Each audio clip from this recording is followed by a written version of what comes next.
علی ایک ذہین اور شرارتی بچہ تھا۔ اس کا سب سے اچھا دوست تھا گرین طوطا، جو نہ صرف بولتا تھا بلکہ بہت سمجھدار بھی تھا۔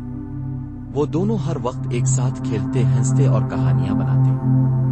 ایک دن علی کے ابو نے اسے ایک چھوٹا سا لکڑی کا ڈبہ دیا جس میں کچھ خاص سکے اور نوٹ رکھے گئے تھے۔ ابو نے کہا، علی بیٹا، یہ تمہاری بچت ہے، اسے سنبھال کر رکھنا۔ علی نے وہ ڈبہ الماری میں چھپا دیا اور گرین طوطے کو بھی نہ بتایا۔ لیکن رات کو گرین طوطا جب کمرے میں اڑ کر آیا تو اس نے دیکھ لیا کہ علی نے ڈبہ کہاں چھپایا ہے۔ اگلے دن علی کے کزن احمد گھر آئے۔ کھیل کے دوران احمد نے علی سے کہا، چلو خزانہ تلاش کرتے ہیں۔ علی کو شرارت سوچی۔ اس نے کہا، میرے پاس کوئی خزانہ نہیں۔ لیکن احمد نے ضد کی۔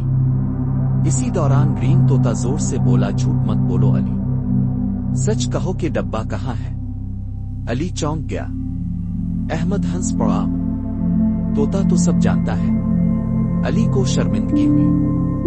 اس نے فوراً احمد کو سچ بتایا اور کہا، یہ میرے ابو کی دی ہوئی بچت ہے اور سچ کہنا ہی بہتر ہوتا ہے۔ گرین طوطا خوش ہو گیا، شاباش علی، سچائی ہمیشہ دوستی سے بھی بڑھ کر ہوتی ہے اور دل کو سکون دیتی ہے۔ اس دن علی نے سیکھا کہ سچ بولنا کبھی شرمندگی نہیں دلاتا بلکہ عزت بڑھاتا ہے۔